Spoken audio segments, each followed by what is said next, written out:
I'm not supposed to talk to you. Do you have strict rules about that sort of thing? The actors are not supposed to step out of character? It's kind of weird when you think about it. You know, here we all are, but I pretend you're not there, and you pretend that I'm a character in some play and not me. So here's the thing. In this play, I am a household servant to Admiral Priestman. My name is Tom. I suppose I have a last name, but the writer didn't tell me what it is, so I'm just Tom, an household servant. And as a servant, I'm really not supposed to be seen or heard. And that's another reason I shouldn't be talking to you. Now,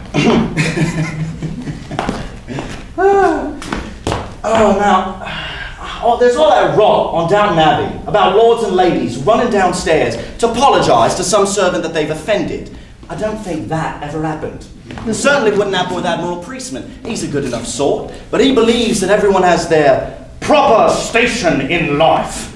Tom! I say, Tom! Oh, here he comes now, back to work. Good morning, my lord. Now, bother. For my morning dispatches. I've left them on your desk, sir. And a copy of my gentleman's magazine? Right beside your chair, sir. Oh, yes, of course. Now, Tom, last night, there was a frightful ruckus down here last night, and I won't have it. Lady Priestman was at her wit's end. We must have order in this house, and I expect you to keep it. Do I make myself clear? Begging your pardon, my lord. We had a mouse in the pantry, and when the houseboy tried to swat at it, darned if it didn't slide across the floor and straight up Miss Flinder's dress. Well, with her screaming and shaking and rolling about, the rest of us couldn't help but laugh. Tom, you mistake me. I did not ask you to give me the reason for the boo-haw. I asked you to make sure that there's no repeat of it. Do I make myself clear? Of course, sir. Won't happen again, sir. You can depend on it. Ah, that'll be all. Oh, Tom. Mr. Howard, the man I told you about, has promised to come this morning. Show him in when he arrives. Of course, my lord. So here's the great thing about being a servant. You really are invisible. You and I can have this little conversation, and the Admiral will no more take note of me than a bird outside the window. It's something like being a ghost. You prowl around the house all day long, hearing other people's conversations, observing their petty quarrels, laughing at their nonsense, and none's the wiser. I like being invisible. The other great thing about being a servant is that you never have to think for yourself. We all just do what we are told to do. Now, I know you think that liberty and equality are your natural-born rights, but I don't believe in all that claptrap about the rights of man. Freedom is a burden, if you ask me. Look at what's going on in France. They want to get rid of their king and install a people's republic, but my guess is they'll just exchange one pack of tyrants for the other. Why, the first thing the rabble did was tear down the Bastille and let all the rogues back on the streets. And there's no more bread in the bakeries now than there was before the start of the revolution. Yeah, they're getting their freedom in Paris. Freedom to starve and be murdered in the streets. Let me be a servant in a good house, with a warm bed, and 3 square meals a day. Suits me just fine. I believe our guest has arrived.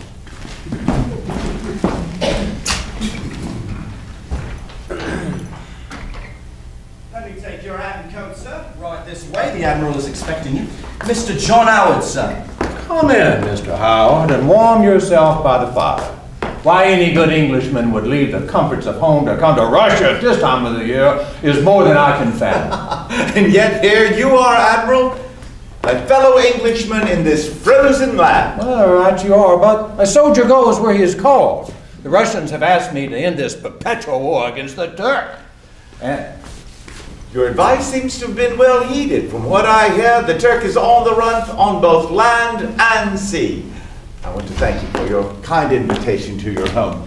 It's been a long time since I had companionship with a fellow countryman. Pish posh. We're glad to have you. I hope you found your lodging satisfactory. Oh, I have no complaints. After my days on the road, a warm fire and a comfortable bed is like heaven itself. You must note that all of us here at Kirchen have been looking forward to meeting the great John Howard. Your reputation as a humanitarian precedes you.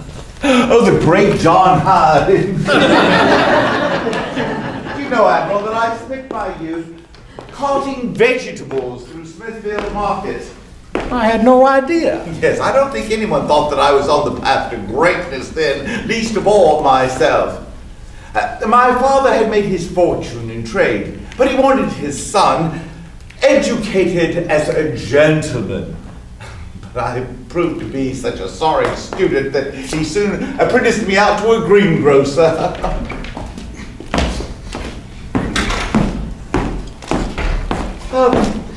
Father, don't leave me. Now, John, this is all for your own good. But I want to be with you, Father. Nonsense. It's time you grew up. But I'm afraid. Afraid? No son of mine is afraid. Now dry those tears and act like a man.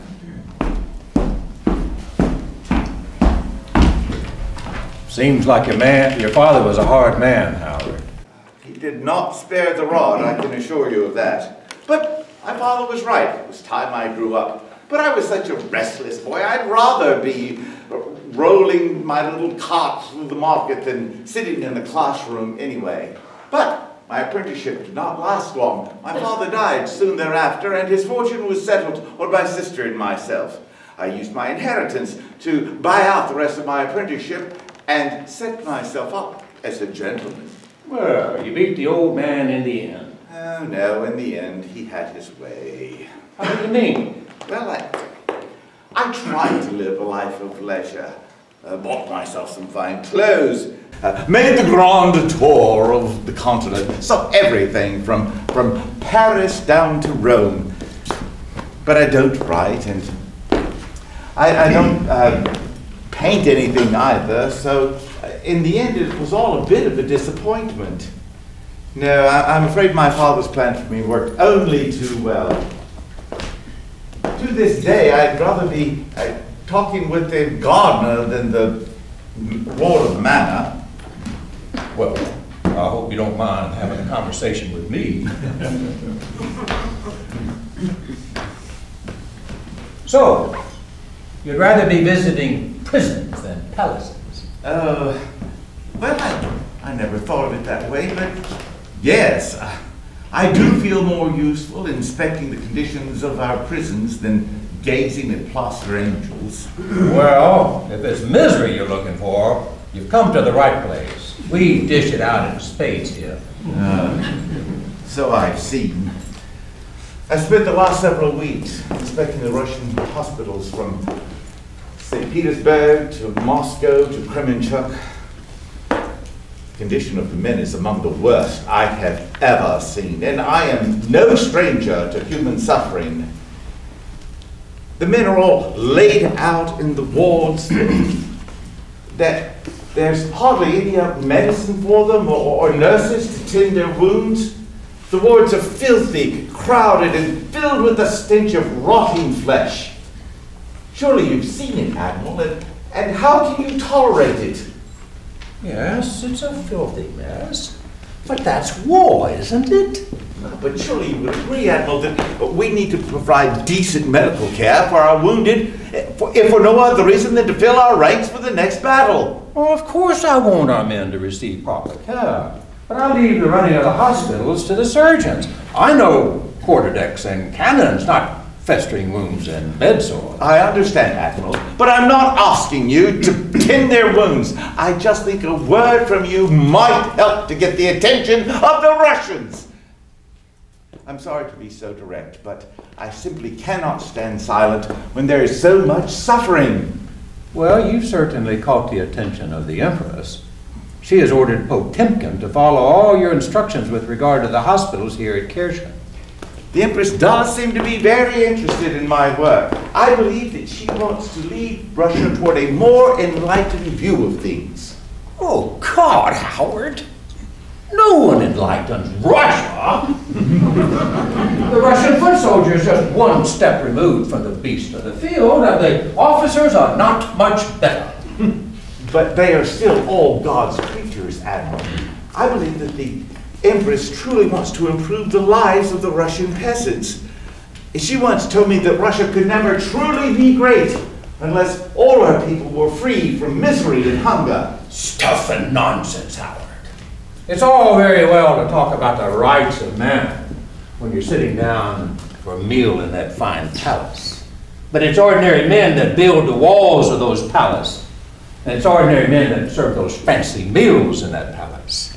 And it's ordinary men that slug through those muddy fields and live on water and turnips and end their life in that miserable field hospital that you saw. And if those men ever decide to point their bayonets elsewhere towards their own officers, and they decide that they want to sleep in that palace, then you'll see what the Empress truly thinks about the rights of people. Oh, Edward, ranting against the rights of man again. He's quite convinced that any act of mercy might undo the social order. Now, might we call a ceasefire long enough for you to introduce me to your guest? This is Mr. John Howard, of whom you've heard so much. This Mr. Howard is my dear wife, Maria. Oh. You'll find she is quite your admirer. It's such a pleasure to meet you, Mr. Howard.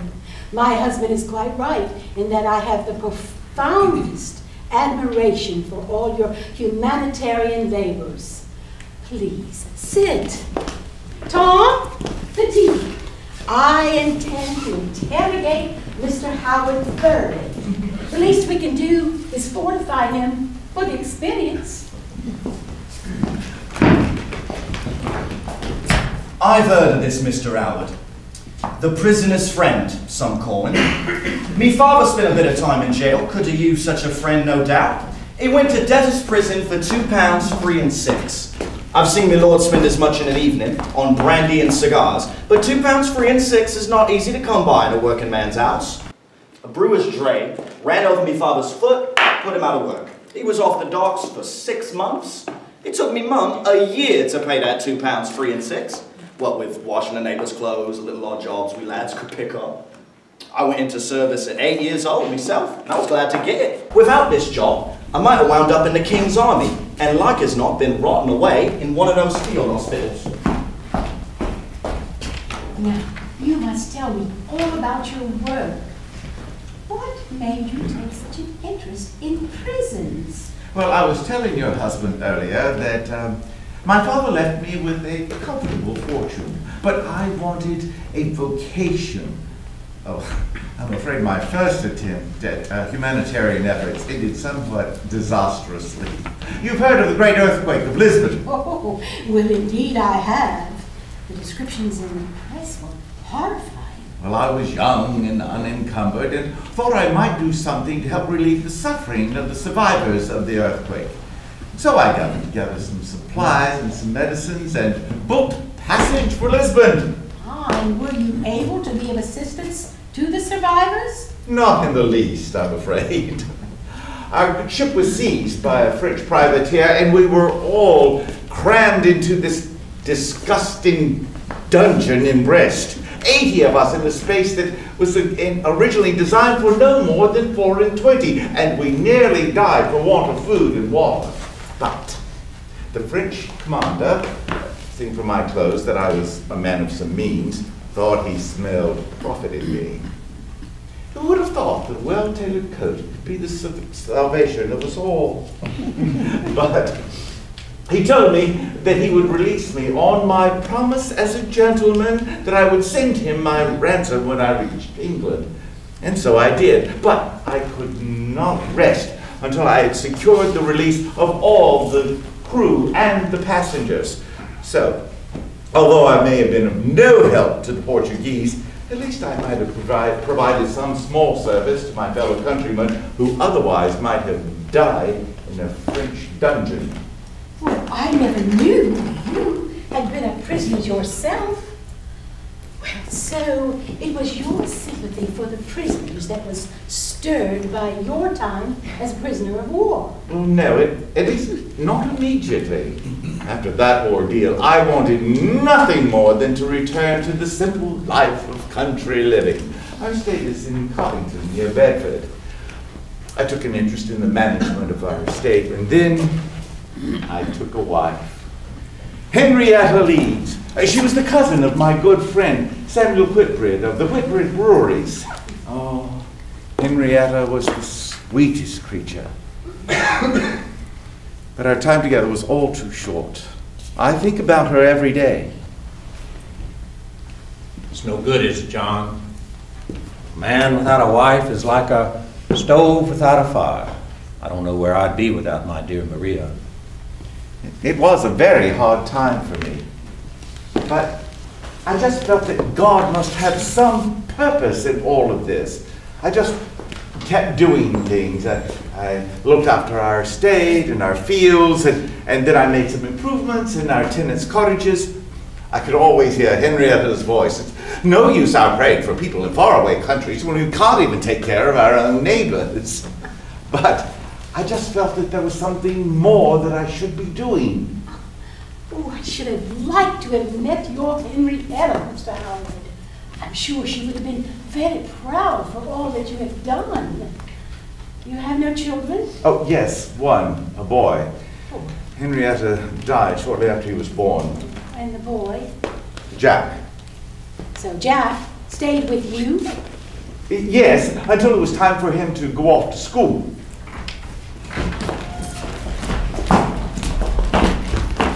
Don't leave me here, Father. I hate this place. Nonsense, you're not a child anymore. Couldn't I just live at home? I have to leave tomorrow to inspect the prisons in Ireland. Couldn't I go with you? Prisons are no place for a child. Besides, Thomason will be taking care of you. Now run along and learn your lessons like a good boy. I'll stay, Father, but I'll be cursed if I'll be a good boy. And how is your son now? Very ill, I hear. Well, you must be anxious to return to him. I don't think he's very anxious to see me. We are not on the best of terms. Well, the Admiral and I have two sons. Harold is a lieutenant aboard the HMS Reliance. He's a very tall young man with piercing blue eyes. Quite a favorite with the ladies. He's a first-rate sailor. I no doubt he'll wear the Admiral's hat someday. But our Percy is a different story. The most willful child that ever walked the earth. Percy is a troubled soul. God knows we've done the best for him, but he's never found his place. I wanted you to know, Mr. Howard, that we know what it is like to live with a wayward child. It's very kind of you to confide in me. We bear too much in silence. Keep me, boys, oh, heave away, way, roll and go, with the anchors aboard and the cables all stored, singing rollicking randy-dandy-o. What are you staring at? You're drunk. So what if I am? Oh, you listen to me. I am your father! Thanks for reminding me. I'd almost forgotten. Oh, don't you dare turn your back on me! Oh, but dear Father, isn't that exactly what you did to me?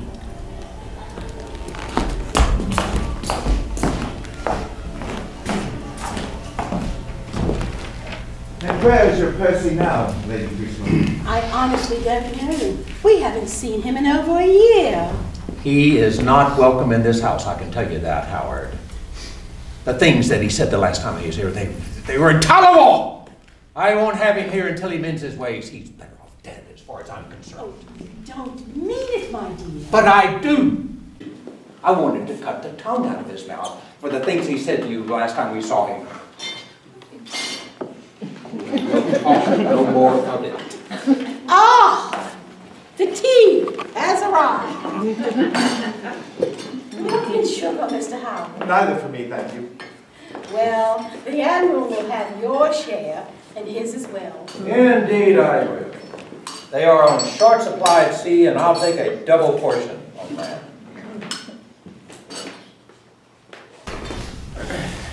So, Mr. Howard, how did you find what you wanted to do with your life? My brother say that it found me. A group of men from Bedfordshire approached me about standing for the office of High Sheriff. I told them that I was honored, but that it was out of the question. You're too modest for your own good, It Howard. had nothing to do with modesty. You see, the Test Act was still on the books at the time, and I told them that I would not forswear my religion for the sake of office. How was it managed then? Oh, it was by my good friend, Samuel Whitbread. He assured me that attitudes had changed within the Church of England and that there would be no investigation into my religion. So, I took the oath and was sworn in before the magistrates. Now, one of the responsibilities of a sheriff is the maintenance of the county jail. In truth, I don't think any high sheriff had been to the Bedford jail in recent memory. I'm not surprised at that. I can think of no one who would willingly go into a jail. But I felt oddly compelled to do so. I kept hearing the words in Matthew, "I was in prison and ye came to me." And how were you received? By the prisoners with gratitude and thanks. I think my mere presence in that place of desolation seemed to lift their hearts. But I don't think the jailer was as glad to see me. I imagine he thought he was about to be sacked. Well, if you'd sent him packing, it'd be no more than he deserved. Most of those turnkeys are worse than the inmates. What did you see in that Bedford jail that so affected you? Oh, prison was a foul, fetid, noisome place. A place where hope goes to die. But what disturbed me the most were the innocent men who were kept there in jail because they couldn't pay their jail fees. Oh, you mean the fines levied against them? Oh no, this has nothing to do with any kind of judgment made against them by the court. In our jails, a man must pay a fee to the jailer before he can be released. A man can be found innocent of any crime whatsoever and still be detained if he hasn't the wherewithal to pay the fee. Oh, well, that is just outrageous. I'm afraid being poor is always the biggest offense in England. Listen, Howard. I no doubt that our prisons are hard places, but I cannot think that murderers and thieves should sleep on silver sheets. True enough, Admiral. But to deprive them of their liberties, to separate them from their families, to make them the scorn of all men, is this not punishment enough? Must we also subject them to diseases and make women the prey of the depravities of fellow prisoners? Surely this is enough punishment for them as it is. Surely you would have not just do God's will in heaven and on earth, but in our prisons as well. Prisons are not instruments of reform, Howard. They are places of punishment. An eagle is born to soar over the mountains, and a rat is born to wallow in the gutter. Do what you will, Howard, but the evil men of this world are bound for destruction. I cannot believe that, Admiral. I believe that not just these men, but all men are born with corrupted hearts. But we are all the objects of God's mercy. We are not reformed by our own striving, but by the grace of God. Take that away, and my home is in the gutter as well. Surely we all stand in need of God's grace. Mr. Howard, just tell us, what brings you here? We're a long way from English prisons. Well, as I was finishing my survey of the English prisons, I became interested in another sort of confinement, one equally degrading and far more deadly. You're aware that travelers returning from foreign lands are often quarantined in lazarettos until they can get a clean bill of health.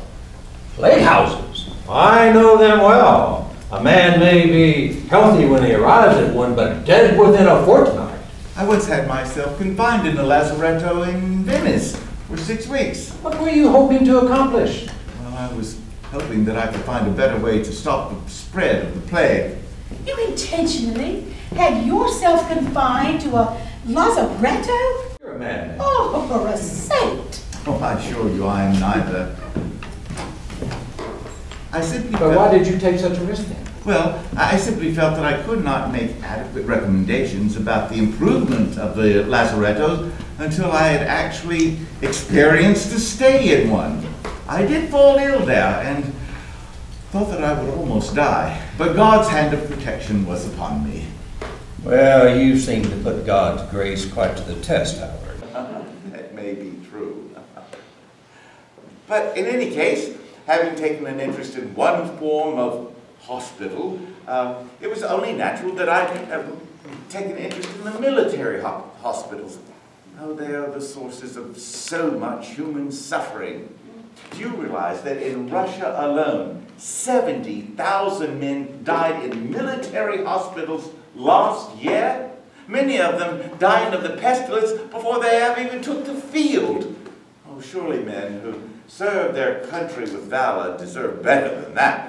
Yes. Howard was enlisting me to his campaign before you joined us here. He is most persuasive.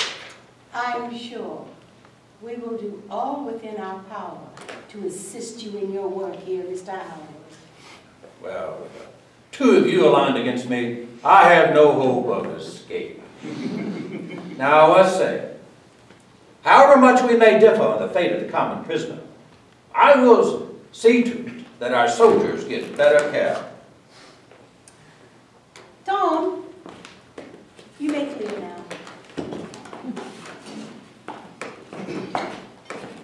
It's a right good question whether Mr. Howard is a saint or a madman. I've seen pictures of the saints. Teared apart by lions, shot full of arrows, crucified upside down. I'm told it's supposed to be inspiring. I could never make out the point of dying for a cause. Better to live and fight another day, I'd say. As for madmen, well, results are about the same. Most of them wind up dead. Only difference is, one dies for God, the other thinks he is God. Well, Mr. Howard does want to do good, but he sure don't give much thought to his own life. I'd say he's a bit of a saint and a madman. Mr. Howard, I have a favor to ask of you. Now, I know you're here visiting the military prisons, but I wonder if you might be able to help me in an errand of mercy. Oh, certainly, if it's within my power.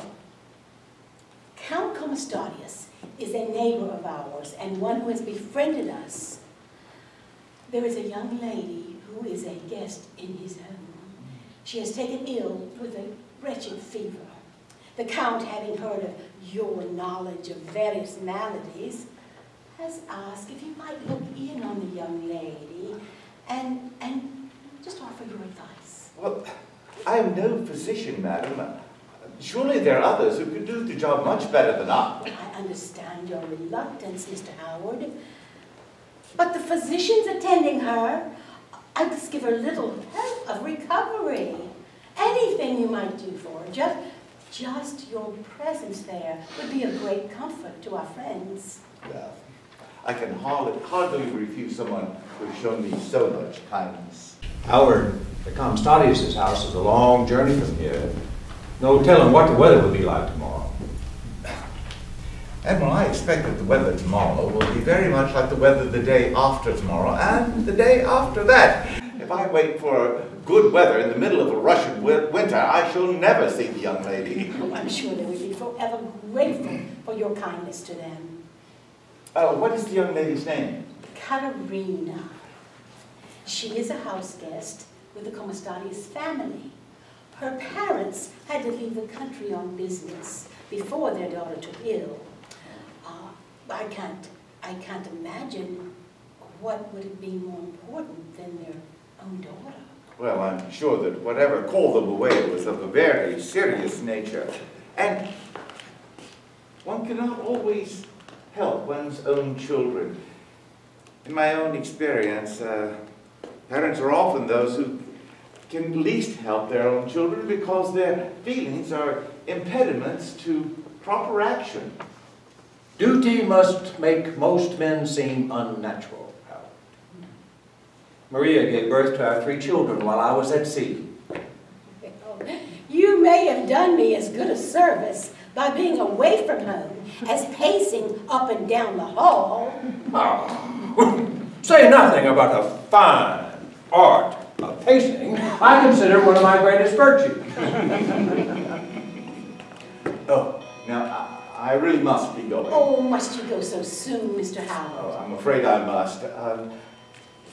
I want to thank you for your very kind hospitality, but I really must get back and make some order out of all the notes that I've made of the hospitals while I've been here. Of course. We'll send a carriage around tomorrow morning when you go to see Katerina. Oh, nonsense. With the recent rains, the roads are almost impassable for a horse, much less a carriage. No, I'll go out on my own. Well, Howard, you are right. The roads are more like muddy rivers. I'll send my man along with you. He knows the way and he'll make sure that you get there safely. Tom! Tom! I want you to escort Mr. Howard to the home of Count Comstadius tomorrow. You may take the bay mare. I would appreciate any help that you can be, Tom. Let's leave at first light. The days are short and I want to return by dusk. I'll be ready at break of day, sir. It's been a delight to speak with you, and I'm so appreciative of your willingness to see Katerina. She's such a dear girl. Please do what you can for her. Of course. And come see us again soon. It'll be my pleasure.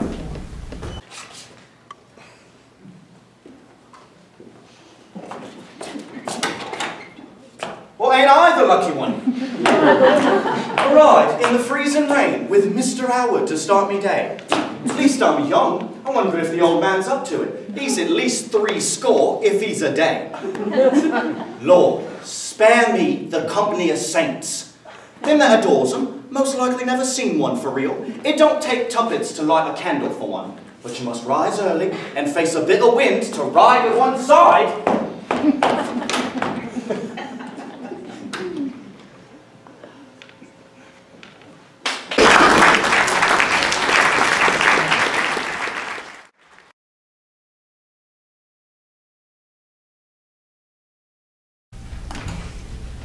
Look closely. Perhaps this will help.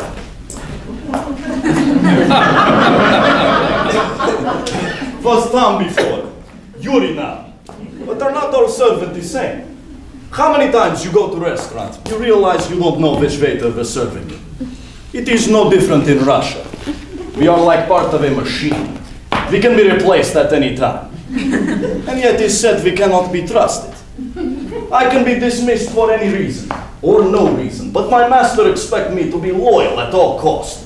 And indeed, most of us are loyal. I have known servants to sacrifice very life to protect master. Take old Tasha. She cares more for Katerina than she does anybody else in the world.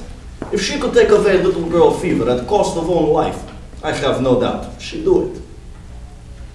We have given up our families, our lives, our loves, to serve those who could at any hour send us away with wave of hand.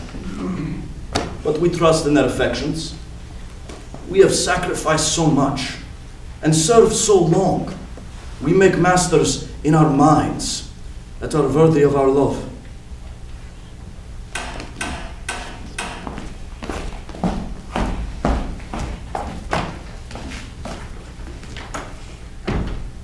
This way, Mr. Howard.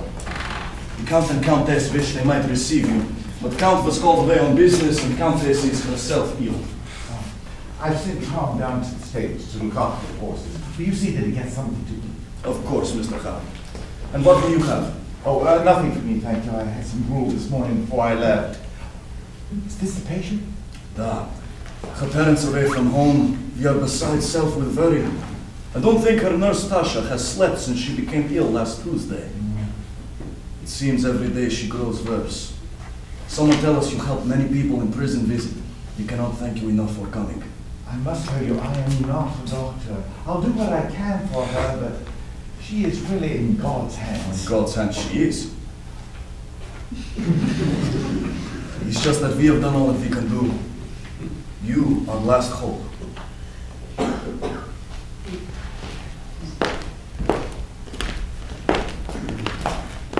I am glad he's not a doctor. There is no one kill you quicker than doctor. First they poison you with their medicines, then they bleed you to death. Doctor get paid to do things most of us be locked away for. I pray Mr. Howard will be comfort to her. Katerina? Katerina? It's you. They told me they had sent for you, but I never expected you to come.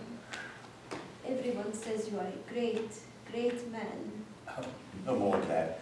Let's see what's wrong with you.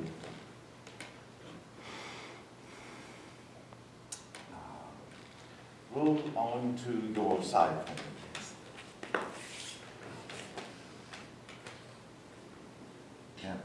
Now breathe for me. Again. And once more.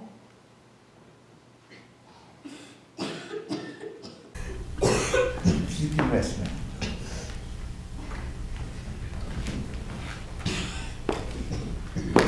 What is it, Mr. Howard? She has severe rheumatic fever, pleurisy. I suppose the proper treatment for the fever would be do some bloodletting, but I've no skill for that. I do have some of Dr. James' powders that might help her with her fever, and a poultice might help her with her breathing. Have the maid make up a poultice using these ingredients, and bring us some tea as quickly as possible. Mr. Howard, What is it, my dear? sit and talk with me, Mr. Howard. Oh, but you must rest now. I'll rest soon enough. No one ever talks to me. They'll whisper behind my back. Am I going to die, Mr. Howard? I know I am supposed to want to go to heaven, but do you think God would mind if I just stayed around a little while longer? You see, it's almost time for St. Tatiana's Day. It's a holiday for us here in the Ukraine.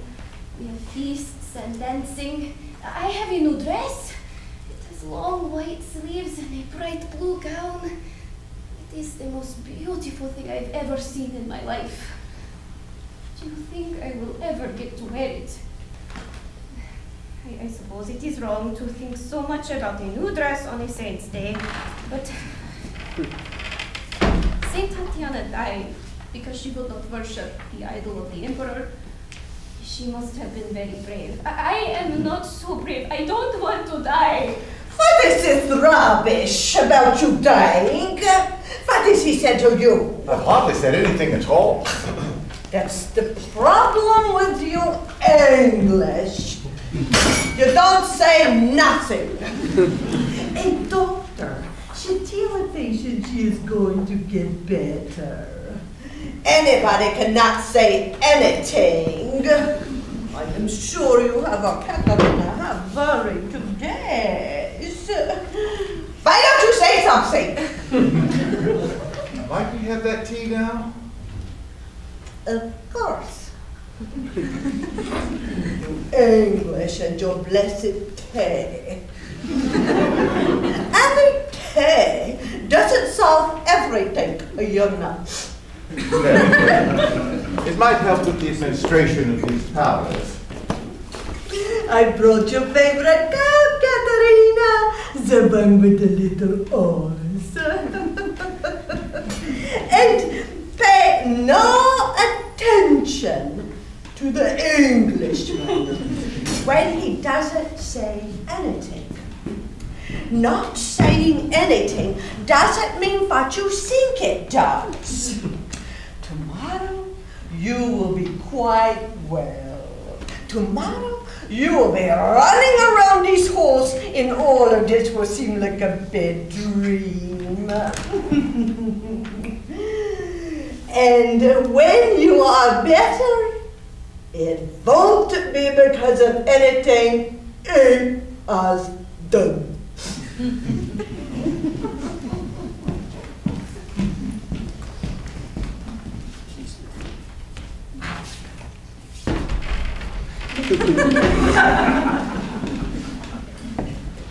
You take sugar in your tea. Yes, 3 spoons, please. 2 will be quite enough. I wish we had strawberries. We had the most wonderful strawberries in the summer. I would give anything for a bowl of strawberries with cream. So, tell me, Mr. Howard, I know you've traveled all over the world. What was the most exciting thing that ever happened to you? Let me see. I have had more than my share of adventures. I was on a ship once that was attacked by pirates. Pirates? You must tell me all about it. Well, I left from the port of Modin in Greece. There's an old castle there that rises up from the ocean like one of the ancient wonders of the world.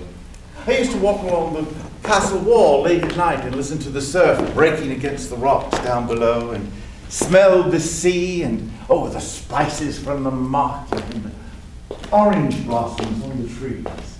The castle was built many years ago by the Venetians, but it's in the hands of the Turks now. 5 times a day you can hear the call for prayer come out from the ancient mosque. Sometimes you can hear the desperate cries of the men who are held there in the dungeon of the castle. I felt very, very far away from home and longed to see my own country.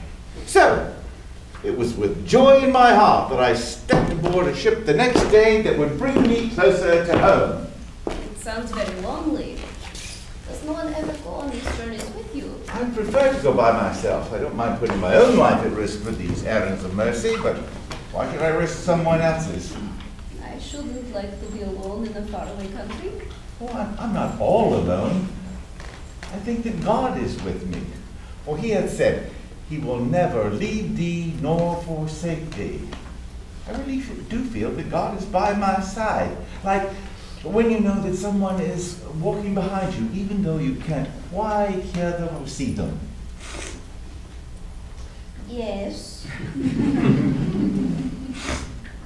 But what about the pirates? Oh. Well, I set sail on the Fortuna, an old merchant ship whose best days had long since passed. We were little prepared for military action, and the waters off the coast of Africa are just swarming with pirate ships. Just past midday, a cry came out from the crow's nest. I had a spyglass with me, and in the distance I could just make out the sails of a Tunisian corsair. Corsair? A pirate ship from the Barbary coast. Oh, it was full of ruthless, savage men. All afternoon we could see them coming closer to us. We were afraid that they were going to try to board us. Our captains raised every sail on the ship, but we were no match for their corsair. He said that he would send our ship to the bottom of the sea before he would see it taken by the Turks. We'd all been sold as slaves if we'd been captured. You must have been terribly frightened. Oh, indeed we were. We had a few old cannons, but little hope of doing enough damage to the ship to actually break off an attack. Our only hope was that they wanted to capture our ship instead of destroy it. So, we loaded our old cannons with scrap shot. I say we because several of the crew had fallen ill and I was pressed into service. We waited until we could just see the faces of the pirates as they came closer and closer, and then we fired right into their midship, bringing down a hail of nails and spikes and small shot. To our amazement, the pirates withdrew, and we were able to bring our ship safely to port. It must have been glorious. Oh, no, I wouldn't call it glorious. The recollection of the whole experience brings me no joy. Oh, and I saw things that day that I would like to erase from my mind. But we did what we had to do in order to save our lives. I've come close to death on more than one occasion in my life. It gives you a clarity about your existence, how you live and what you live for. Are you married, Mr. Howard? I was. She died many years ago. Did you love her madly? What an odd question. I did love her. I don't think I loved her as much as I should have. One has regrets. I feel responsible for her death. How did she die? Giving birth to our son. It was a difficult pregnancy, but she seemed to be regaining her strength. A few days later, she fell ill. On Sunday, I went to church. Because she didn't seem to be in any immediate danger. When I got home, I brought a cup of chocolate up to her room. She was already gone. Nothing prepares you for that moment. You're so used to hearing the greetings of her voice and the sound of her laughter. And then, all the stillness. You know you will never hear that voice again. It must have been hard for your son. As he grew older, did he blame himself? I don't know. Perhaps. We never talked about it. Indeed, I have never talked with anyone about this, Katerina. You have a way of teasing out my secrets. Don't worry. Your secrets are safe with me. Cross my heart. I will take them with me to my grave. Oh, what would Tasha say if she could hear you now? You needn't wonder what Tasha would say. You might simply ask me. But of course, no one will. Who would care what Tasha thinks of it?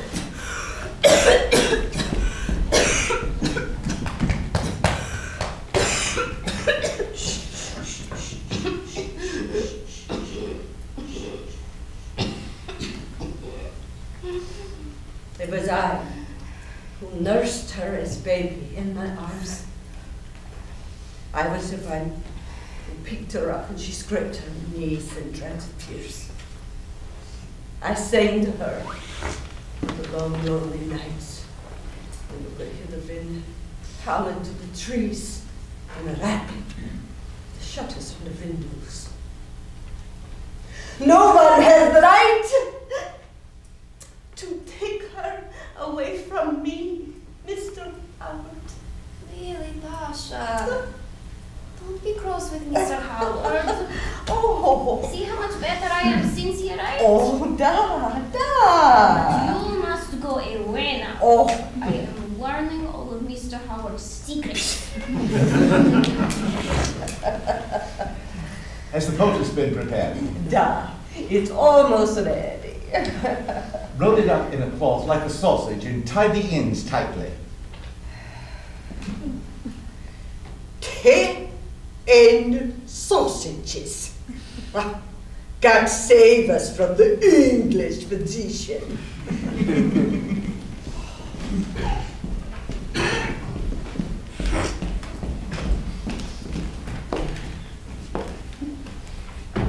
You were telling me about your son. Where is he now? I lost him many years ago. He went off to school and something terrible happened. Bring down the rosy, pockets full of posy. Yes, it's me, Father.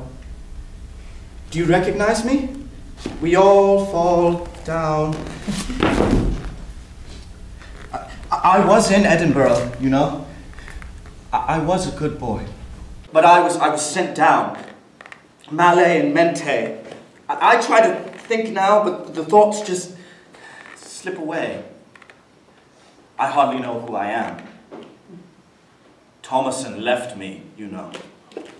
Left me in the snow outside the King's Arms. Well, good riddance! I don't mind him. But I've lost myself, and that's a loss from which I won't soon recover. My dear son, I didn't know. I need to sleep, Father. But I'm too afraid to.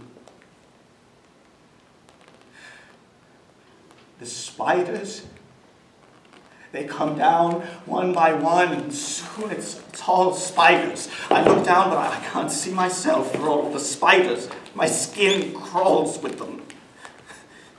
Sleep here, son. Sleep here. Oh, dear God in heaven, what have I done? Lost him forever.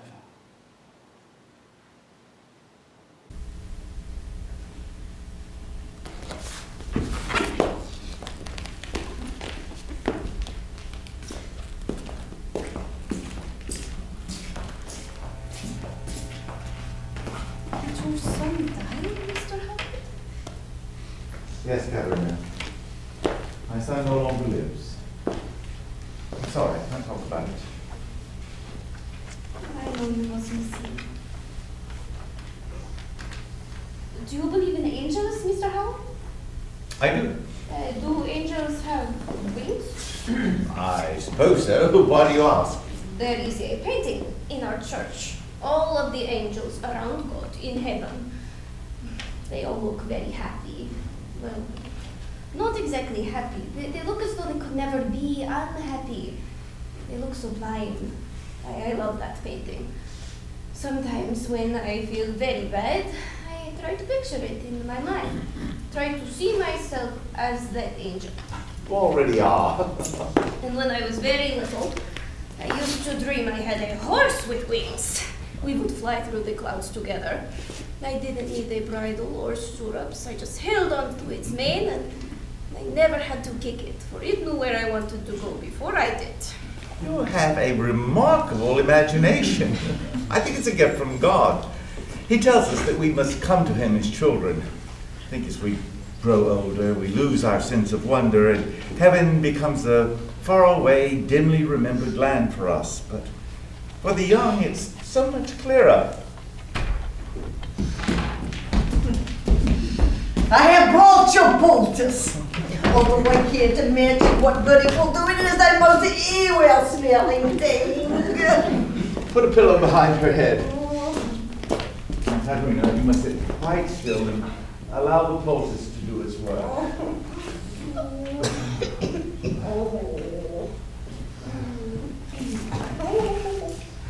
You may take away the tea things now.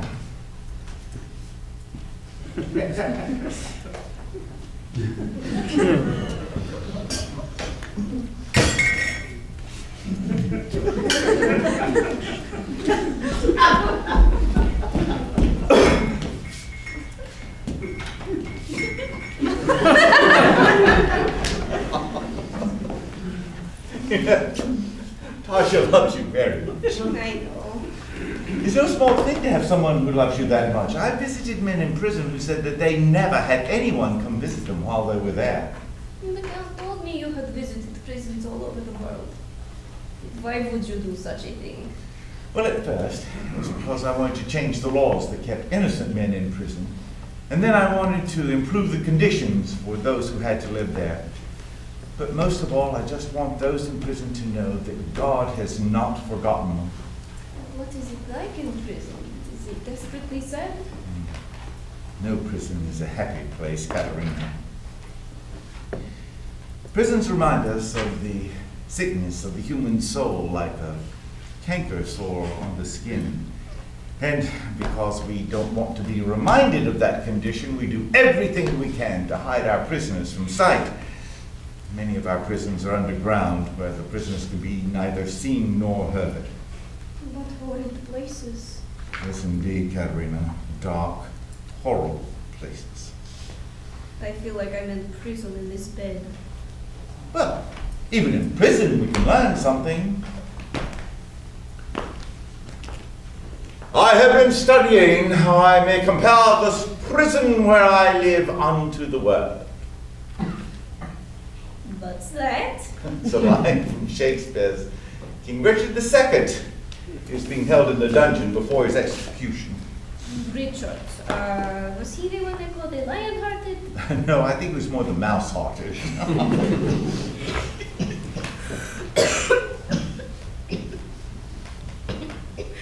Tell me, why was the king in prison? I really don't know. I think he made some very powerful enemies.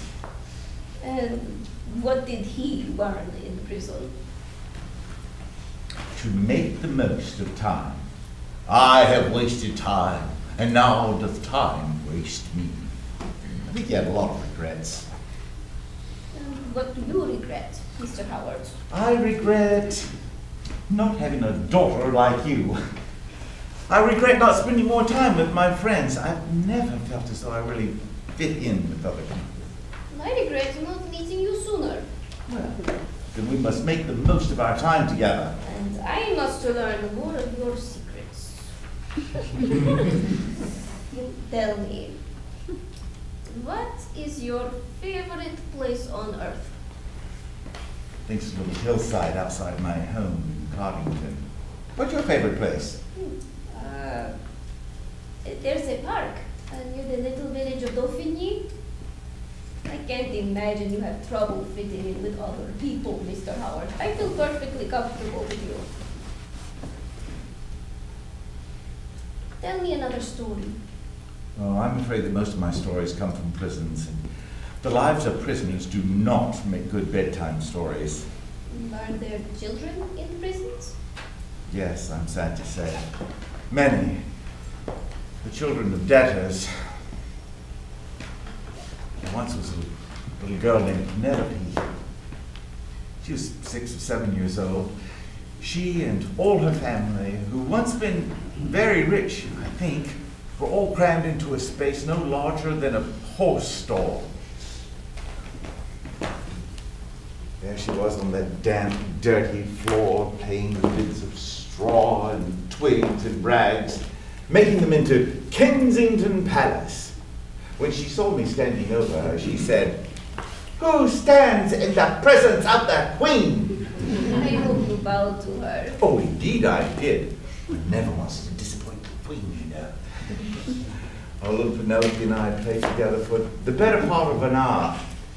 And though we were very merry, that place with the deepest sense of sadness that someone so young and innocent had to live in a place that was so dirty and dreary. But you brought her some hope. Just as you brought hope to me. But were you not afraid to go into such places? Were you not afraid that you might get prison fever while you were there? I know this may be strange to hear, but no, I really wasn't. You see, I don't think courage has so much to do with being strong and defiant. Mad Dog can show that kind of courage. Courage to me is knowing that you are in exactly the place you're supposed to be, doing exactly what you're supposed to be doing. That is very easy to say when you're doing something very noble and grand, but it doesn't help me. Is lying in a bed, suffering from a fever, about to die, what I'm supposed to be doing?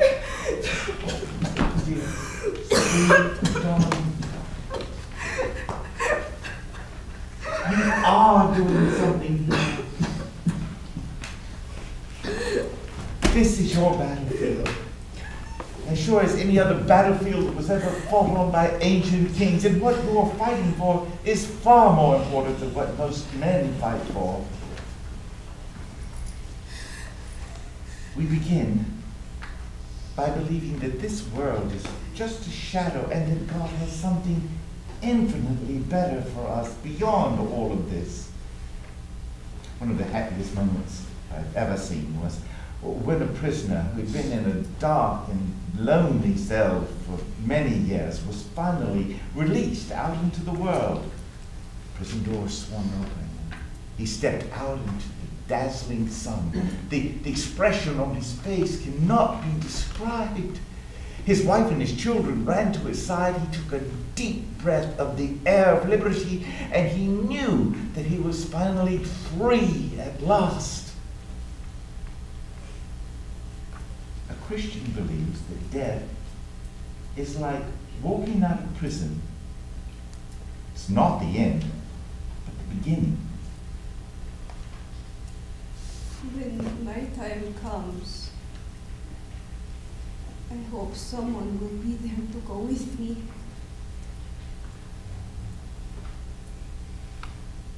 Think of your winged horse, Katerina. You won't be alone.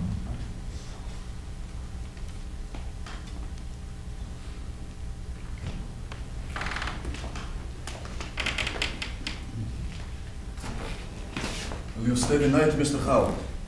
Weather has taken turn for worse. No, I really must be getting back. I don't think there's any more that I can do here.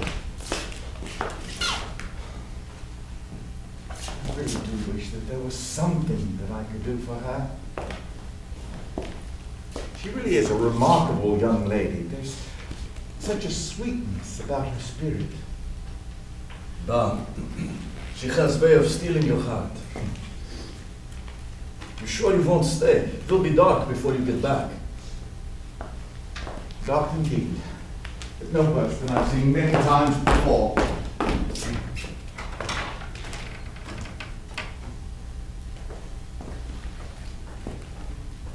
I believe Mr. Howard is doctor of best sort. He has tended to her spirit as well as her body. I would to God that she lived to dance at first ball, have first kiss. And if her candle is to burn out quickly, I pray that God give peace to her soul.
Well, that's right. I've been snooping through Mr. Howard's journal.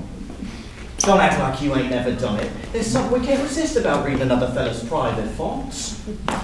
There's another one of the joys of being a servant. I know things about the Admiral that his wife won't never know. And there's all the gossip downstairs about who's sleeping with who. Not much in here, though. Lord, leave me not to my own wisdom, which is folly, nor to my own strength, which is weakness. Dull as a Sunday morning sermon, I'd say. Oh, and here's another. I think I never look into myself, lest I find some sort of sin and corruption in my heart. O God, do thou sanctify and cleanse the thoughts of my depraved heart. You know, it seems to me that them folks that do the most worrying about their sins, it's usually those that never spent much time sinning. I do wonder who this Jack is he keeps writing about. He's a bit of a blackguard, whoever he might be.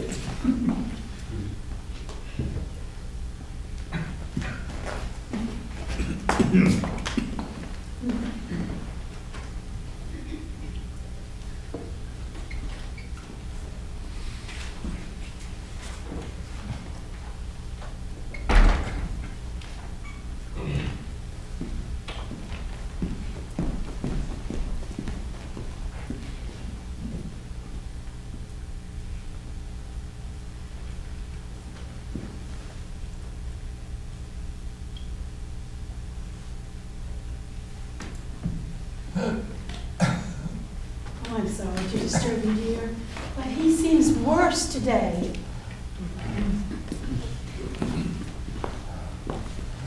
He's dying, I'm afraid. Do you know that Potemkin sent his personal physician to see him? He said we should let the fever run its course. I don't care much for letting nature run its course. Sounds like we're flying the white flag and the battle hasn't even begun. Some things cannot be fought, Henry. Sometimes we just have to accept God's will. God's will. Sounds like another way of flying the white flag. We're supposed to pray for their sick, but when they die, it's God's will. God's will sounds like a nice way of saying we don't know why things happen. It's more than that, Henry. It's believing that things happen for a reason. When I was a little girl, I didn't know that I would meet you, but I believe God did. And I didn't know that because I met you and fell in love with you, that one day I would be living in Russia. But from the moment I said I do, I put my life into your hands.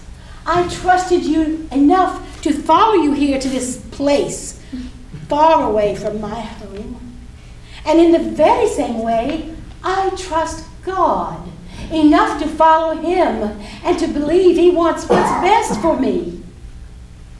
And in the end, I know he will be there to welcome me to my eternal home. You sound just like Howard. He talked about his death as calmly as though he were going to a friend's house. Well, there is no one more ready for death than Mr. Howard. You think so? I don't think anyone's really ready for death. Well, I meant it in the divine sense. Death in the divine sense? Is there really anything divine about death? When we give up this body, what's left? I don't fancy to wander around like a ghost. The spirit seems like such a bit of fluff to me. I try to imagine heaven sometimes, but I don't much think I'd trade an afternoon in the park for it. When it comes to that, I don't think it's trading one thing or the other. I, for one, believe there's something much more than this life. Isn't this life enough? Well, maybe for you. You've lived a long and happy life.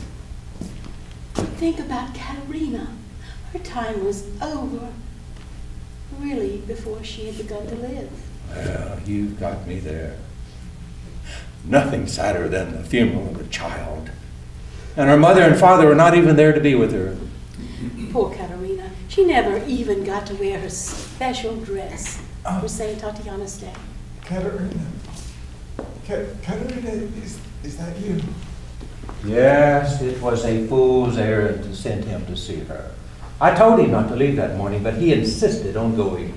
And if he had saved her, would it have been all right then? I suppose so. Well, that's just it, Henry. When you believe, you don't have to wait to see how things will turn out. You just do the right thing and leave the rest to God.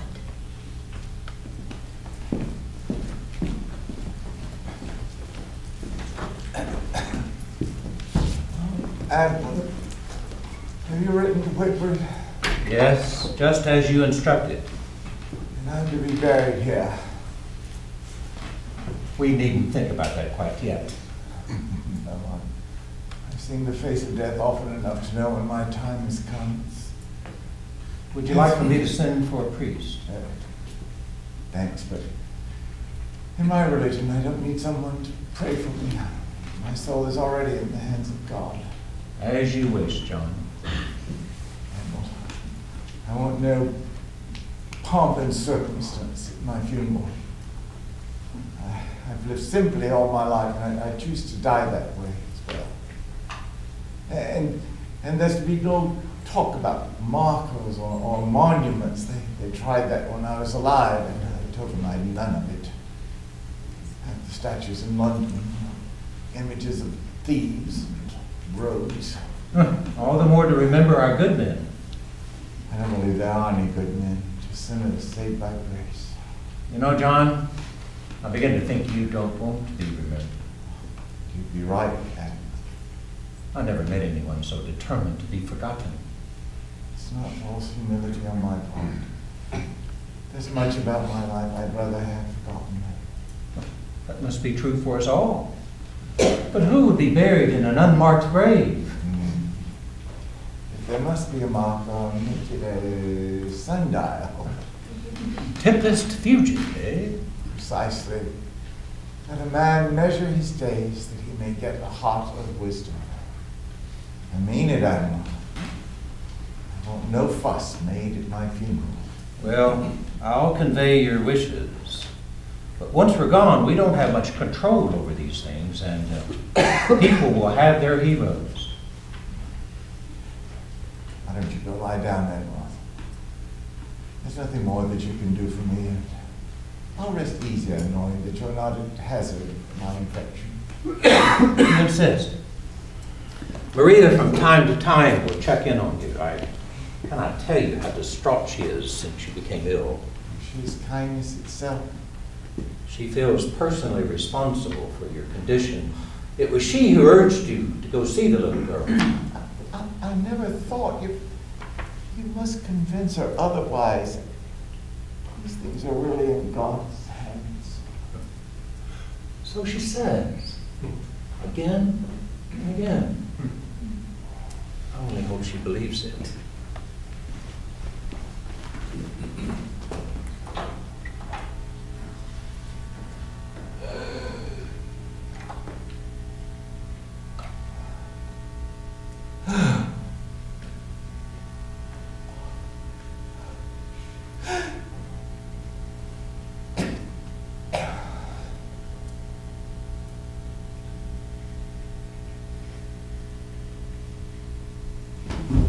Mr. Howard?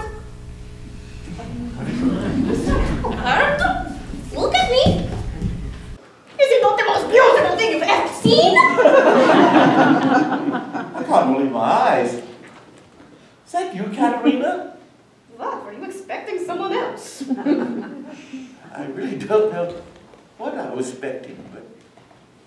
So, this is it? Yes, this is it. Well, it's just that it doesn't look very much like... Like heaven? It's funny, you should have difficulty saying the word. You talked about it all the time. Then it all seems so far away, like the stars or the setting sun, but this is just so ordinary. But why should it be so different here? Did you think God was trying to punish us while we were on Earth? Well, no, I just thought it would be different. Give it some time. You'll discover what's different soon enough. I wonder, could I see Henrietta? You're not quite ready for that. It was like what you said about being a child. It will take you some time to become that child again. What do you mean? Look around. What do you see? Well, it really looks much like home. I recognize that little hill over there. I've spent many a fine hour beneath the shade of those trees. Only... What? Oh no, it's too ridiculous. Don't be afraid. Well, it seems there are oranges on some of those trees. What else? Well, there's a delicate scent in the air. Jasmine, I think. And I can hear music. It's the song I used to sing when I was a boy, working in the market. I don't understand this, Katerina. Are you here too, or is this place just for me? How does it work? It's difficult to explain. Let me just say that the old rules don't work here. There's no such thing as time or place. No yesterday, no tomorrow. Yes, I can see your oranges and smell your jasmine, but only because I choose to be with you, and those things are part of you. How long must I wait before I can see Henrietta? A little while, when you are ready. I thought you said there were no rules here. No, I didn't say that. I said the old rules don't apply. Here, we all live the way. You'll feel it soon enough. Did you ever walk past a house on a cold day and see the glow of a warm fire and know that there was friendship and good cheer to be had inside? And no one tells you to go in, but you find yourself drawn in that direction. And that's what we mean by the way. And what did you mean by I'm not ready yet? You see, it's not the place that's so different, it's us. We have to become our truer selves. I don't understand. It's difficult to explain. It's like waiting for the fog to lift, or for an old wound to heal. I do feel different. Yes? I don't know. Younger, happier. I don't feel as though I need to be somewhere else. I'm just happy being where I am and who I am. No one ever thinks heaven will be fun. Well, I don't mean glorious or sanctimonious. I just mean fun, but that's really all it is. But I'm not quite up to the mark yet. I'm missing something, aren't I? There is one thing, but I know you can do it. What is it? Okay, so here we have to be totally honest. Have I not been honest? Not totally. Not with me. Not with yourself. It's your son, Mr. Howard. He isn't dead, is he?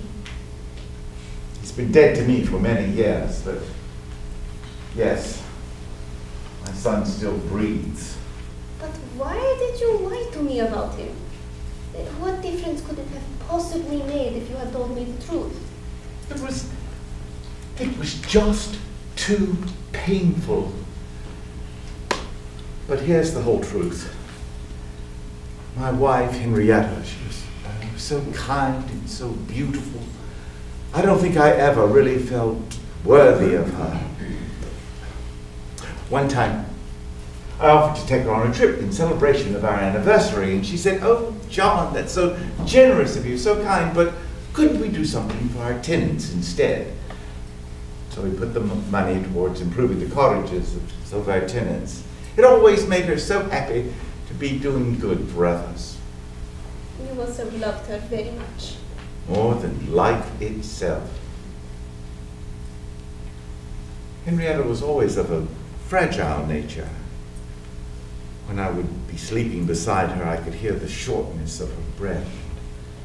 It worried me to hear her that way, so we moved down to the coast for a while to see if it could help improve her lungs, but she missed her family, and so we moved back to our home in Clarendon. And then the baby? Yes.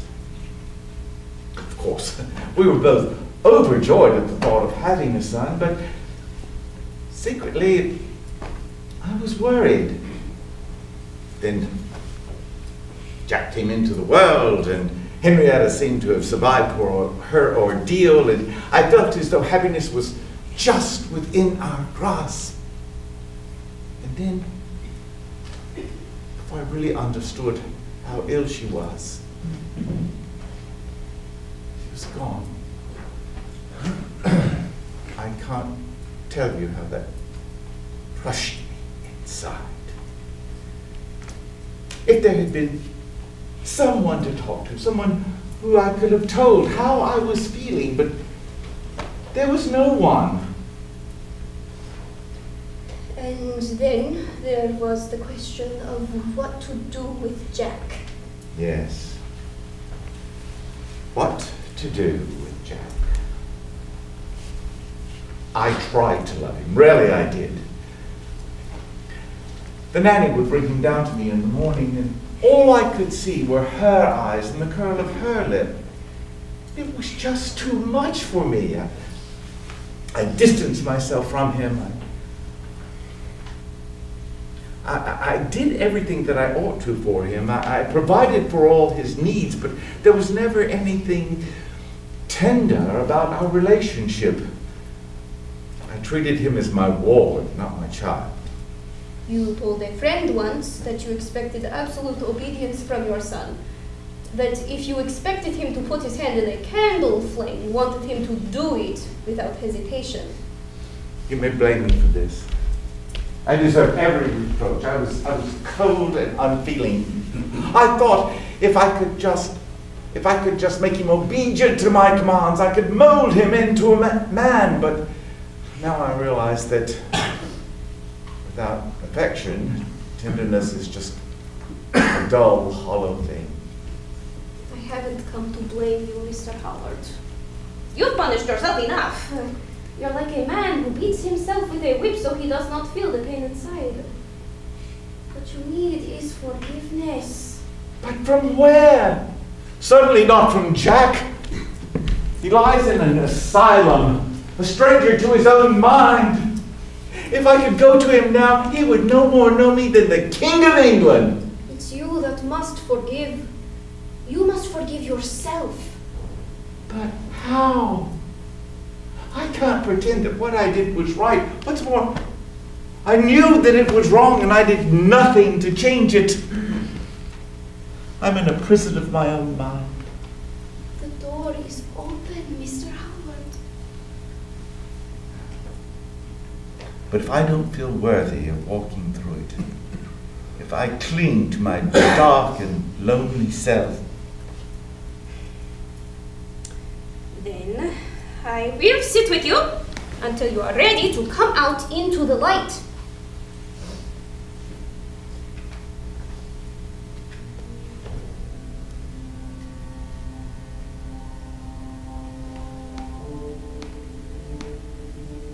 Do you see the lily pads? yes, I suppose. You can walk on them, you know. Walk on them? Here, let me show you.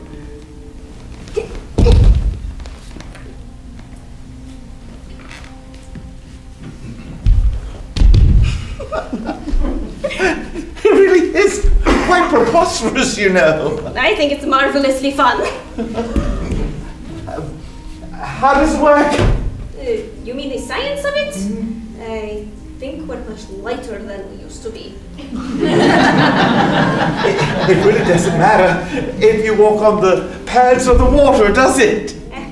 No, but I like to pretend it does. How long did it take you to learn the trick of the place? What do you mean?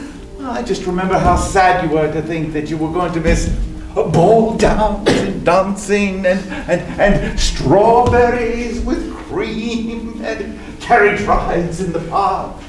It all seems so silly to think that way now. It's like being afraid that you will forget your umbrella when there's never any rain. Or even if there is rain, you know now that you would rather walk in it than hide under your umbrella. Do you think?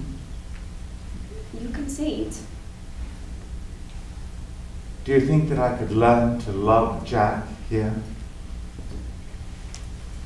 That's just it, John. It won't be so hard here. You think we ought to go in and see them? Someone is coming. I think we'd better go.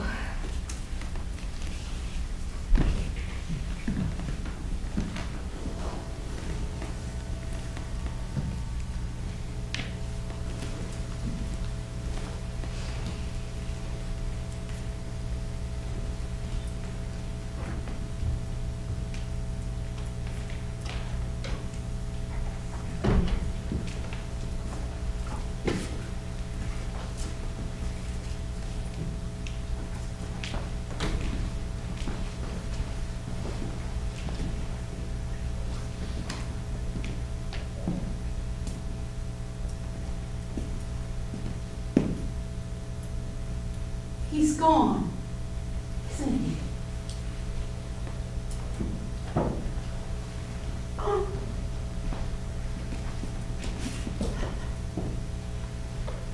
He's so far away from home. What's to be done? He said he wanted to be buried here. I don't think there's anyone for him to go home to. He said he wanted to be laid to rest in that little park near Datnay that belongs to Constantius. I'm sure the Count will oblige. You know, he was quite the favorite of the Empress. She admired all the work that he had done, the prisoner's friend, and all that. I'm sure Potemkin will want to give him a full state burial. I'm surprised. He wanted all that pomp and ceremony. He didn't. We could have dropped him in a pauper's grave as far as he was concerned. But it's not as though the funeral was for him. We hold funerals for our own comforts. He won't be embarrassed by anything we do. Did you like him, Henry? I suppose I didn't. I like a person who loves to hunt, who likes a slice of meat hot off the rack, and who enjoys a game of whist and a glass of port. No, I found John Howard a bit tiresome. So taken he was with helping his fellow man, he never enjoyed anyone.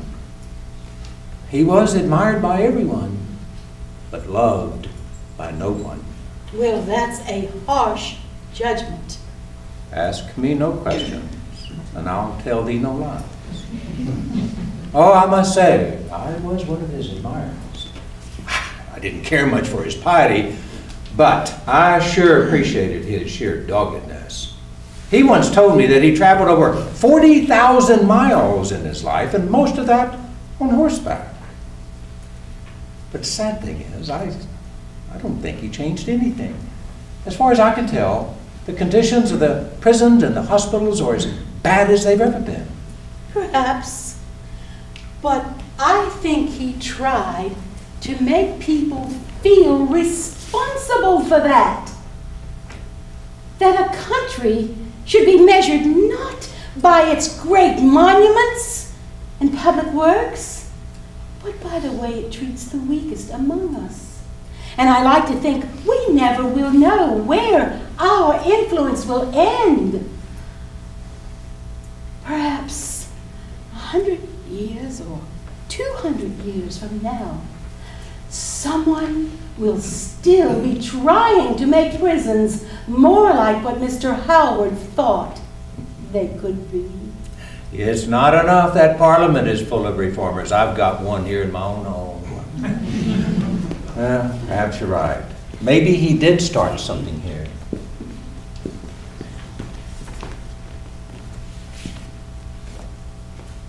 He looks quite at peace. Yes, I think you're right, dear. No one was ever more ready to die.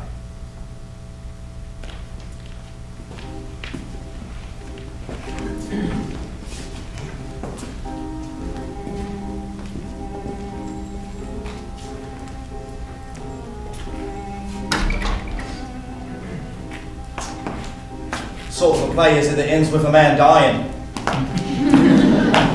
I prefer the musicals myself. Full tankard, jaunty tune, chorus girls dancing gaily, if you please. Why a gentleman of Howard's means would spend his life tramping about through jails and hospitals is more than I can understand. When I look on him, well, I'm almost convinced there is something to what the preachers say. You know, a world beyond this place that is a better own. To be honest, there is always a moment when the music stops and the pub is closed and I'm left alone with just me little dark thoughts. But God, when the time comes,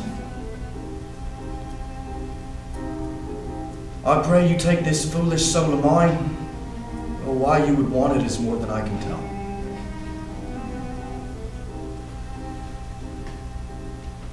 God rest you, Mr. Howard. You're home again now.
Good evening.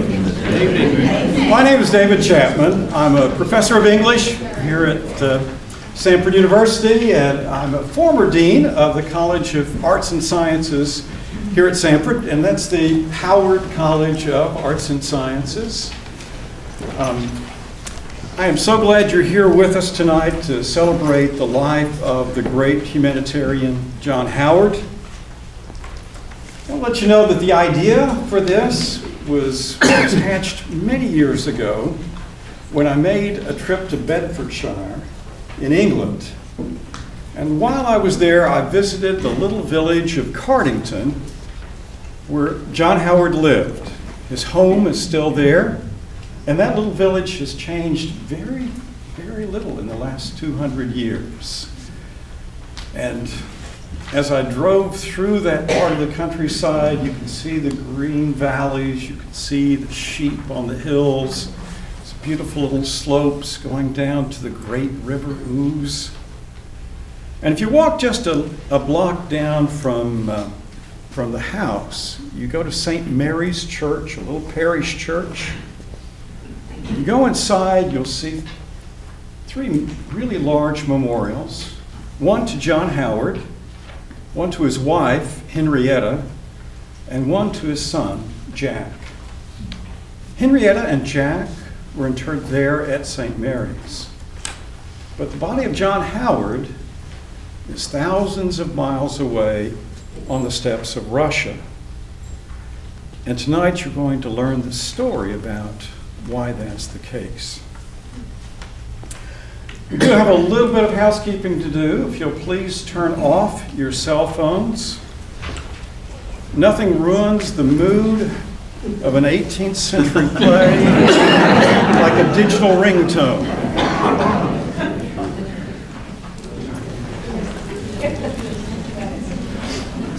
I do want to recognize a special guest, and there's so many friends, I wish I could mention all of you tonight, but I want to recognize a special guest who is here with us.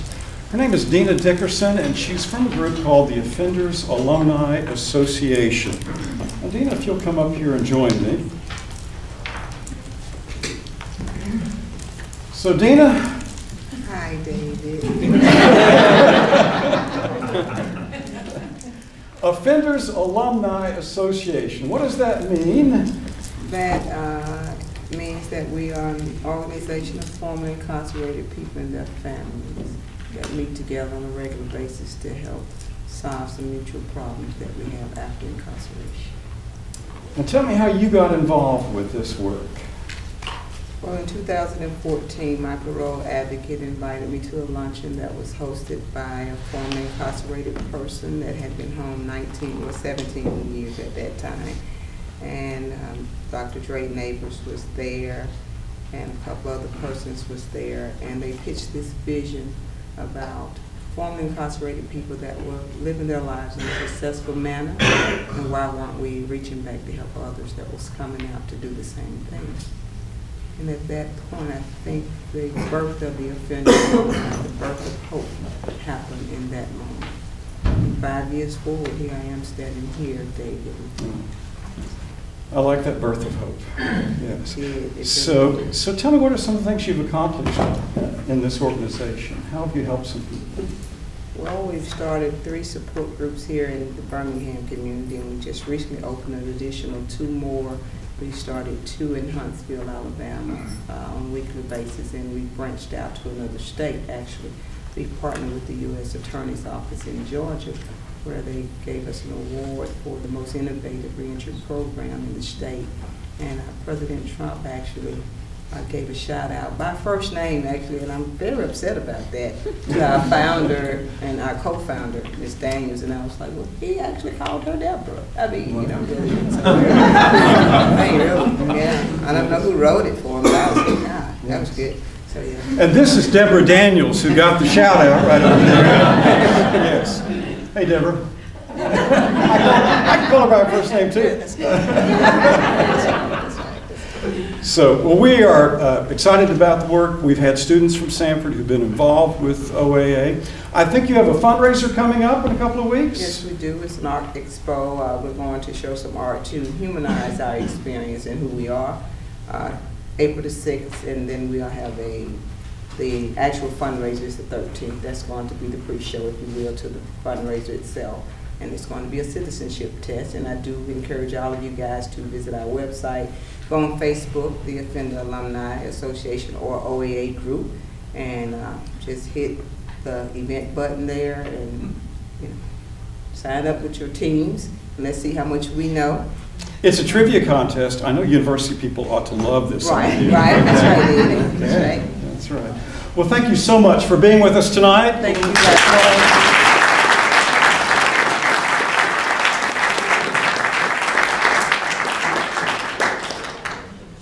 So the OAA is our kind of featured prison group tonight. Tomorrow night, we're going to be talking about the Prison Fellowship Ministry. Both of them have a booth that's just outside. So during our intermission, I encourage you to go by, talk to them, find out about what they do. And one other thing, and that is no charge for the admission to this tonight. We are encouraging you to think about giving a donation to one of these organizations to help with the ongoing work that they're doing.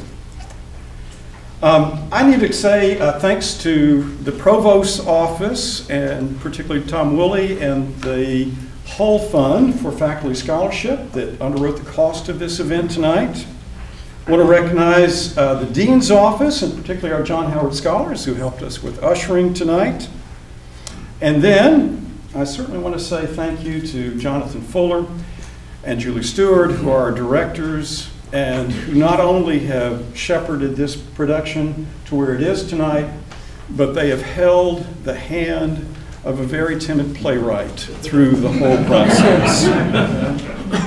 There will be a short intermission after the second act. Actually, it'll be a 15-minute intermission.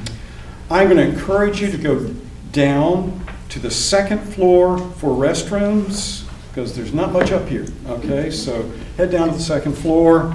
And then I want to leave this in the hands of our actors tonight. My hope is that you find this performance not only enjoyable theater, but it reminds us of the commission that we all have, that John Howard began. Thank you.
This is the story of the last few days of John Howard, who was the 18th century prison reformer, for which Howard University was named, which was the predecessor to Samford University. So it employs quite a lot of interesting effects, I think, stage effects, and is really a very, very enlightening and interesting and moving story about Howard's faith and how he affects others with his faith and how others affect him. So we think it's going to be a wonderful, wonderful production, and we hope you do come next week. Thanks very much. So, about this play, is this the first play that you've directed, or have you directed before? No, I've directed about 20 or 30 plays, I think, in my career as an actor-director. I used to teach at the Alabama School of Fine Arts, and I directed quite a few plays there. And I started what was Birmingham's only union theater company, City Equity Theater, And we ran for about 8 years, and I think I directed about 4 or 5 of the plays that we did there out of 20. So you've had experience doing a lot of plays. How would you compare them to doing this kind of play? Because I talked to Dr. Chapman, and he said that this was more than just a play. It was a celebration of his life. I think so. Yeah, I think so. You can tell that in Dr. Chapman's writing of it. It is. He does go into all the wonderful things that Howard did in his life and some of the tragedy in his life, and it's just in telling this story about the last few days of his life that he brings in through flashbacks, through dialogue, and through the action in the present on the stage, the type of man that Howard was and the deep, deep faith that he has. How would you compare this to the other plays you've played? Oh, the other plays? Well, it's very different. It's this deals more with faith than a lot of plays that I've done before. A lot of the plays that I've done before have been character studies, plays that have dealt with, injustice, current events. Some have been comedies. This is certainly one of the first period pieces that I've done. I've done some Shakespeare as well, and those have been period pieces as well. So it's a comparison. It's very interesting, and I think I've been able to draw from a lot of the other experiences that I've had directing into this play to be able to bring it fully to life, I hope. Dr. Chapman, of course, wrote this play, and he invested a lot of time. What contributions to this play did you make? Was there? Well, as far as like bringing all the set on stage and figuring out where things were going to be and moving the actors around and really finding out underneath the dialogue what their internal motivation was for every moment, really. So, and overall in the overall arc of the play. What would you say was the thing in the script that made you say, this is amazing? Well, I think just the sheer breadth of Howard's life is pretty amazing. I mean, he rode over 4,000 miles in his quest for prison reform on horseback back in the day, and he really visited like every prison in England, Ireland, Wales, Scotland, and many across Europe in order to bring about reform for prisons and for a Christian way of treating and dealing with prisoners. What would you say was there anything that surprised you in the script, or that people would be surprised to see? I had no idea of Howard's life at all, and so I was very interested with this, and all the things that he did and the things that he went through in order to go about this, and really how he ended up, how his life ended up in Russia, of all places, finally. And one thing that I really liked about this play, and Dr. Chapman's writing of it, was kind of a fantasy of a fantastical view of heaven that he brings into it. But I'm not going to tell you any more about that. You'll have to come see the play to find out about that. And on that note, why do you think that this play is so important that people should see this? Well, I think he's a very little-known man in a lot of senses, but he was also the first person in Westminster Abbey to have a statue dedicated to him. So he was very important for his time, but after a while, history has sort of forgotten the contributions that he made. So and I think you'll find it very entertaining when you come. All right. Thank you very much, sir. Thank you very much. One of the big things that's happening at Samford right now is we are putting on a production of The Prisoner's Friend, which is supposed to be the real life story of John Howard. Could you tell us a little bit about what this play is, who John Howard was? I would be glad to. So, John Howard was a prison reformer in the 18th century, born in 1726 outside of London, and as a young man, His father gave him private tutors. His father was fairly wealthy in the merchant class. And then he didn't do very well in school. Some of our students might empathize with him. And wound up, his father apprenticed him to what was called a greengrocer, like a vegetable market. So it was kind of a humbling experience. And then after that, his father died. He inherited the family fortune. He quit the grocery business, toured the continent, didn't really have an occupation. And later in his life, he became the sheriff of Bedford, a little city in the middle of England.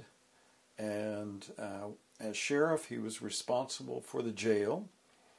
And he began to realize how bad the jail was there in Bedford. He wanted to make some changes, and the local magistrate said, well, you should see what other prisons are like. And so he set about visiting prisons in England, and then he just continued to go to Scotland and Wales and Ireland and then across to France and visited prisons all over and wrote a book about the state of the prisons. And for that, he has become known as the father of prison reform. That's very interesting. When I had read a little bit about the article about this play, it said that you had tried tirelessly to get this play or get his story told. Yes. What drove you to do that? Like, what made you say, this man must be told? And, like, had you pitched the idea as a play before, or what did you pitch it as, and where did you pitch it to? Okay. Well, thank you. Well, I think one of the main sources of the impetus for this was that I was dean of the Howard College of Arts and Sciences. And when I became dean, I said, well, who is this Howard for whom the school is named? And nobody seemed to know very much about him. And so I started reading some biographies and getting to know more about him. And why was it that a college in Alabama, 50 years after the man died, so it's not like he's a current phenomenon. He's been dead for 50 years when Samford is founded as Howard College. Was its original name. But it turned out that the founders had immense admiration for the work that Howard had done in prisons. And I thought there was something really significant about that, Griffin. When you think that most people don't want to have anything to do with prisons, they have not a lot of sympathy for the people who are there. In fact, I hear just the opposite a lot of times. Oh, they don't deserve anything if they're in prison. And so to see Howard as a person who said that God's grace belongs to everyone, and would quote, from the Bible, it says Christians ought to remember the prisoners, visit the prisoners. He really had a Christian conscience that said taking care of people, even the rejects of society, is something that God calls us all to do. That's very good. Now, it's actually kind of funny. You said that you had started the Howard Scholars Program. I actually applied to that. Oh, okay. I was invited to join, and yes. I applied. I didn't get in, but it was kind of cool seeing that connection. Oh, yeah. But one other thing that I had read was it said that while he had dedicated his life to prisoners, he had no such compassion to his son. Yes. What did that mean? Yes. Well, that's a little bit of the hook to get people in to watch the play. A play can't tell this whole story of a man's life from birth to death, and so when I was thinking about what did I want to write about, I kept coming back. In some ways I tried to avoid it. I really thought, well, there's this sort of stain on his reputation because he and his son had a falling out. He neglected his son in order to make all of these prison visits. And so it's not the happiest chapter in Howard's life. But I just kept coming back to it saying, we need to try to understand what he was like and how this rupture, breach in this relationship with his son happened. And so the play really is mainly about that, about this connection he had with his son. And is it possible that in trying to do good, many of us may, in fact, sometimes neglect other responsibilities, as Howard seems to have done. Actually, that kind of brought me to something else. One quote that you were quoted as saying on that article, I really loved it. It said, you wanted to show how all Christian heroes have feet made of clay. I loved that phrase. But could you explain what it means, what that means? Yes. Well, it's a biblical phrase, and from Daniel, that the king has this sort of statue. He has feet of clay, but it's a common expression to mean that all of us have our weaknesses. Clay being softer than iron or metals, and so Howard was a human, and so many people certainly put him on a pedestal. He had, in fact, the first statue that ever went into St. Paul's Cathedral, and today it's filled with famous people, and Wellington and Nelson and all these folks. And I talked with the person who's the director of all of those statues over there, and he said he is convinced that Howard was not only the first, but really the best representative to go into that cathedral. So, when you asked earlier about why does this story need to be told, I think he's a great person who did great things and also had weaknesses that connect him with the rest of us who maybe would never try to accomplish what he did, try to visit these horrible places, put his life at risk. I mean, there are fevers, there are diseases running rampant in these places he's going to visit. The stench is horrible. Who would spend year after year doing that? And yet, he wasn't a perfect man. I was about to say, and when you were saying, putting his life on the line, forget the stench and odors, the prisoners themselves. Well, that's true. That's true. And, a lot of the things that we just take for granted, Griffin, like the fact that men's prisons are separate from women's prisons, wasn't the case in Bedford, wasn't the case in virtually any place in England.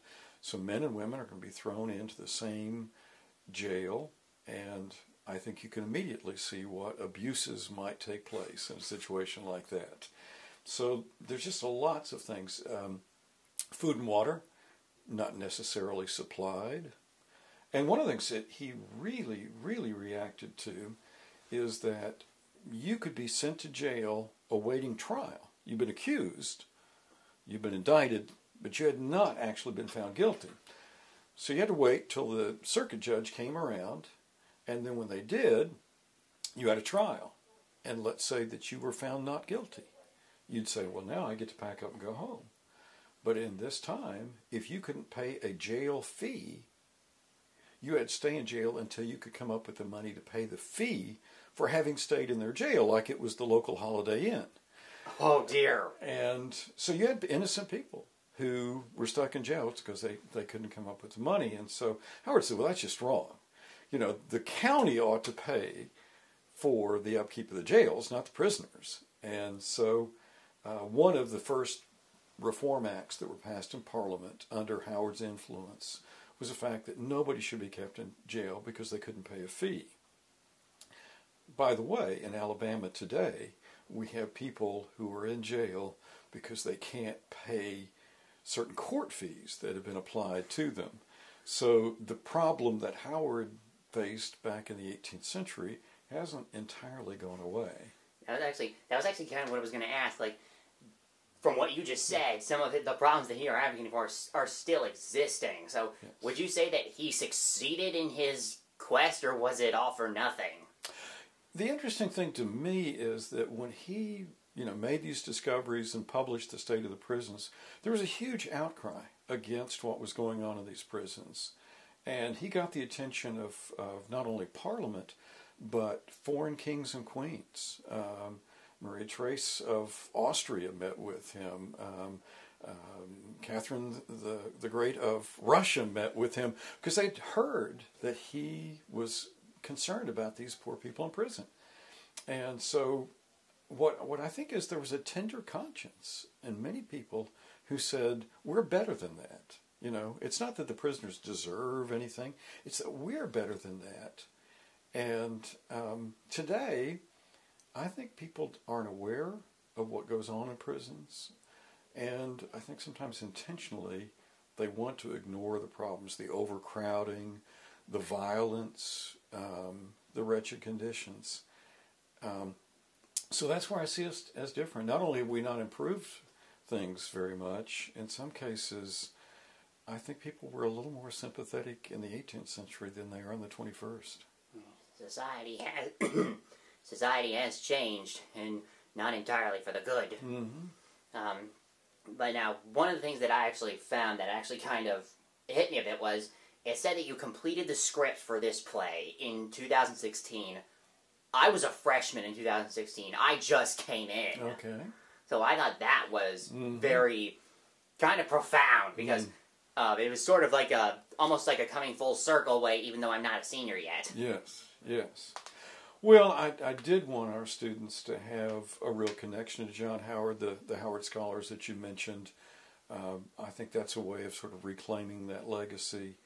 And the play, I hope as well, is that people will take pride, whether or not they're in the Howard College of Arts and Sciences, as you are, or simply a part of Samford, because was originally Howard College, that people will say, you know, we weren't named after just some big donor or some politician or whatever.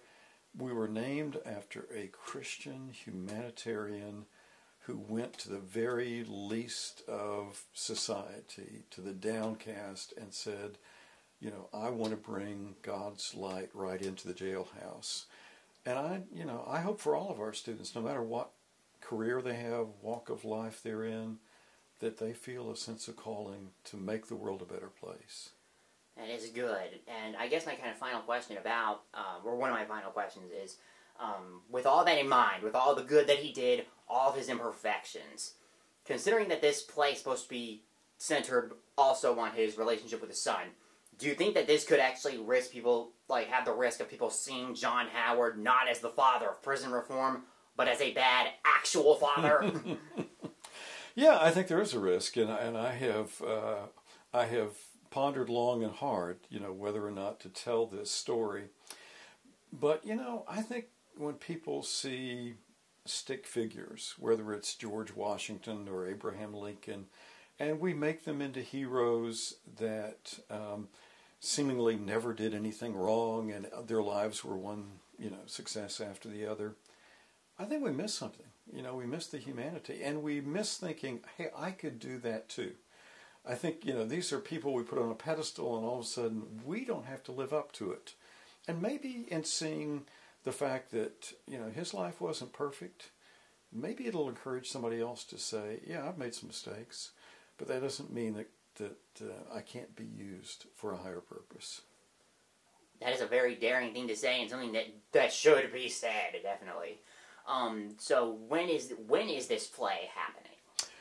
It will be Friday, March 29th, will be our opening night, 7 p.m. at the Boulding Studio, upstairs from the Harrison Theater. And then the next night, Saturday night, the 30th. And then we go on the road. We'll be the next week, April 3rd, which is a Wednesday. We'll be at Brookwood Baptist Church performing, and on Thursday at Dawson Baptist Church. And any of your viewers are welcome to come to any of those 4 performances. And these are all in Alabama, right? Yes. Okay. I was about to say, like go on the road. Is this going cross country? No, just right here in Birmingham. Yes, but off campus. Maybe that'd be a better way to put it. Who is in the play? Well, the lead role, John Howard, is played by Jesse Bates. He's a local actor, one of the leading actors in community theater here in Birmingham. We have our own Dr. Dennis Sansom from the philosophy department, who will be playing the role of an admiral, a British admiral who befriended Howard when he was in the Ukraine. That's where the play takes place during the final weeks of Howard's life. And so he's going to be doing that role. And then we have a freshman actor from our theater department, Rachel Bass, who does a marvelous job with Katerina, a young woman that Howard goes out to try to... court? Not court. No. He's an old man and she's a young woman. He goes out to help her. She's sick and she's come down with a fever. And Howard knows a little bit about doctoring, and so he's called out to help her. And there's some thought that don't want to give away all the stuff in the play here, but there's some thought that he might have actually picked up a fever from her that led to his own death. So yeah, there are a lot of little twists and turns in the play that people will see. It sounds like it. Where would the rehearsals happen to be? They're in Boulding Studio. Boulding Studio, and that is in the Wright Center, right? Yes, the Harrison Theater is faces the opposite way from the Wright Center, so you enter from a different entrance, but it's all one large building. Okay, what time are those? They start at 7 p.m. on Friday and Saturday night, and then next week, the following week, April 3rd, will be a 6 o'clock performance at Brookwood Baptist, and then Dawson is also at 7 o'clock. Okay. And all that information is online.